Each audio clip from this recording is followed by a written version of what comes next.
बोलिए नंदनंदन भगवान की जय, पुरुषोत्तम मांस की जय, आदि नारायण भगवान की जय। जिस समय सुदेव नाम के ब्राह्मण भगवान का घोर तप कर रहे थे, उन्होंने ऐसा तप किया और भगवान नारायण का ऐसा चिंतन किया कि नारायण को अपना धाम छोड़ करके गरुड़ जी से प्रकट होना पड़ा। बोलिए नारायण भगवान की जय। अब क्या था, भगवान ने आते ही कहा कि हे सुदेव ब्राह्मण, किस कारण से तुम तप कर रहे हो और तुम्हारे हृदय में क्या अभिलाषा है, मुझसे कहो, मैं तुमको वह सब वस्तु अवश्य उपलब्ध करा दूंगा। अब तो सुदेव नाम के ब्राह्मण भगवान की इस करुणा को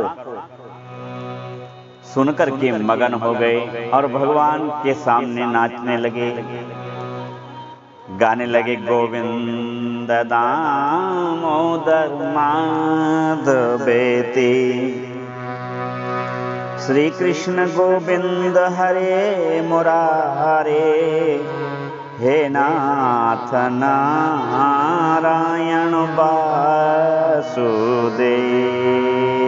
भगवान के सामने हाथ जोड़ करके सुदेव खड़े हो गए और कहा कि हे प्रभु, आपका दर्शन इस संसार के कौन सी ऐसी भौतिक वस्तु है जिससे उसकी तुलना हो सके, किंतु हे नाथ, मैं ग्रस्त हूं और मुझे अभी तक कोई संतान नहीं हुई, अतः संतान की प्राप्ति के लिए मैंने आपका यह तप किया।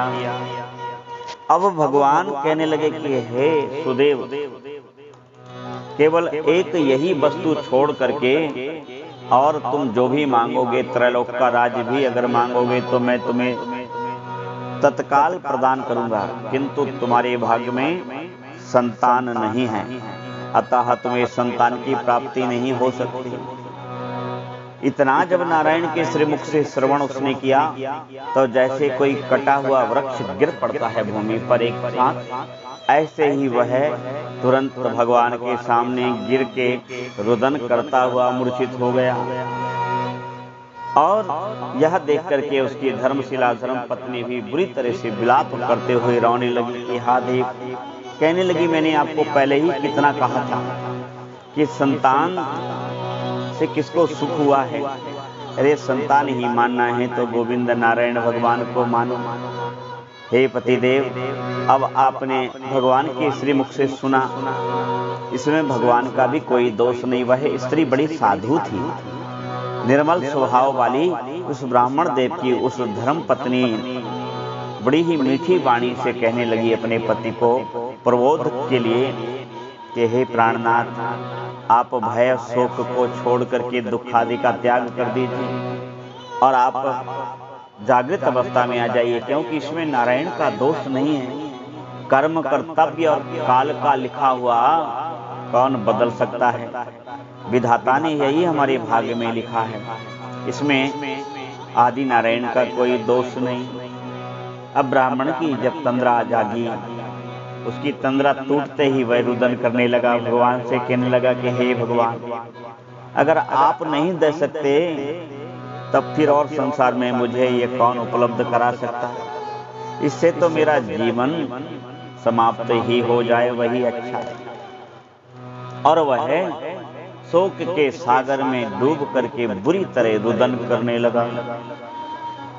यह सब घटनाक्रम वहीं उपस्थित गरुड़ जी देख रहे थे, तो गरुड़ जी का हृदय दया से द्रवित हो उठा और गरुड़ जी ने कहा कि हे भगवान, हे दीनबंधु, हे नारायण, हे केशव, हे मधुसूदन, हे विष्णु, हे जिष्णु, मैं आपसे एक निवेदन करना चाहता हूं। भगवान ने कहा, गरुड़ आप भी बोलो। तब गरुड़ जी ने दोनों हाथ जोड़ करके कहा कि प्रभु, एक बात कहना चाहता हूं कि यदि व्यक्ति जब भाग्य के ही सहारे रहेगा और आप उसका भाग्य नहीं बदलेंगे, तब प्रभु आपकी वंदना कोई फिर भला क्यों करेगा, इस तरह तो आपकी बड़ी लोक निंदा हो जाएगी। कोई भी व्यक्ति भला क्यों आपकी उपासना करेगा, क्यों आपकी तपस्या करेगा, एक बात और भगवान, आप तो दीन बंधु हैं, आप तो लोक बंधु हैं, आप तो जगत बंधु हैं। अगर ये नाम फिर कौन प्रेम से उच्चारेगा। हे भगवान, मेरी आपसे एक विनती है कि आपके हाथों में चारों पदार्थ हैं। आप पुत्र तो बहुत छोटी चीज है, आप जो चाहें दे सकते हैं। क्यों ना इस ब्राह्मण के भाग्य को आप बदल दें, क्योंकि भगवान की सेवा पूजा व्यक्ति सकाम करता है। बहुत कम योगी जन हैं जो निष्काम भाव से आपको भजते हैं प्रभु। अधिकांश तो सकाम भाव से पुत्र मिले, पत्नी मिले, पति मिले, भाई मिले, सहोदर मिले, बंधु मिले, संपत्ति मिले, राज्य मिले, पद मिले, वैभव मिले, और इन सब के साथ फिर हमको दिव्य सुख मिले, आरोग्य मिले। यही सब तो कामना आपसे करते हैं जगतवासी। हे जगत के स्वामी, इस विप्र की विनती अवश्य आप सुनिए। मेरी आपसे हाथ जोड़ करके आराधना है। ऐसे मीठे वचन गरुड़ जी के जब भगवान नारायण ने सुने तो नारायण प्रसन्न हो गए और कहा कि हे गरुड़,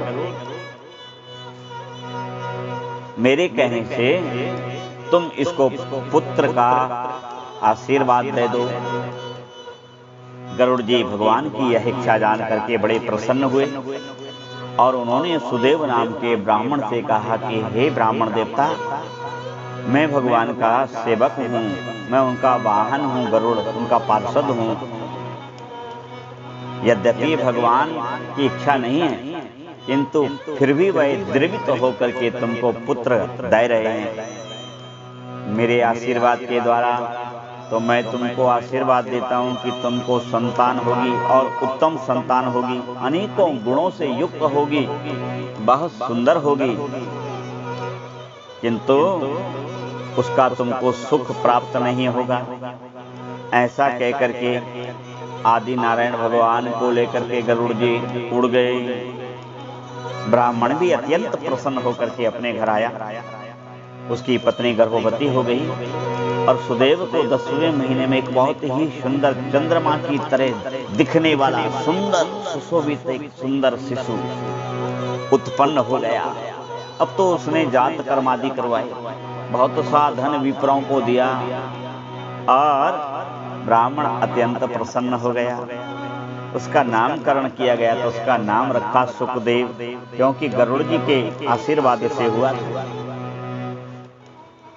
और अत्यंत प्रसन्न रहने लगा। इतना प्रसन्न रहने लगा, इतना प्रसन्न रहने लगा कि जिसकी कोई सीमा ना रही। वह ब्राह्मण अत्यंत प्रसन्न हो गया, उसकी पत्नी भी बहुत प्रसन्न हो गई और पुत्र का मुख निरख निरख करके आनंद के सागर में हिलोरे लेने लगे। अब वो बच्चा जैसे जैसे बड़ा हुआ, उनका सुख भी बढ़ने लगा। गुरुकुल में बालक को अध्ययन के लिए भेजा, किंतु वह भगवान की कृपा से अत्यंत तीव्र बुद्धि का बालक था। बहुत कम समय में उसने समस्त वेद शास्त्र पुराण आदि की शिक्षा ग्रहण कर ली। वह अत्यंत विनम्र था और अत्यंत सुंदर भी। वह पिता माता की आज्ञा का पालन किया करता था, पूर्ववासियों का सम्मान किया करता था। यदि किसी का कष्ट देखता तो वह तुरंत उनके कष्ट में सहायक होता। ऐसे उत्तम पुत्र की प्राप्ति से सुदेव ब्राह्मण अत्यंत धन्य होकर के भगवान का गुणानुवाद करते, किंतु अब उनका भजन धीरे धीरे कुछ कम होने लगा।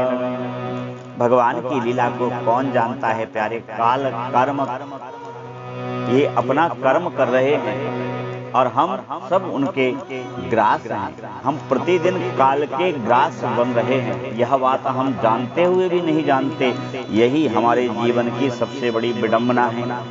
तो प्यारे, इसको समझ करके हमें अपने कर्म करना चाहिए। जिस तरह सुदेव ब्राह्मण सुख में उन सब बातों को भूल गया कि भगवान के दूत, भगवान के सेवक गरुड़ जी ने कहा था कि इससे तुमको सुख नहीं मिलेगा।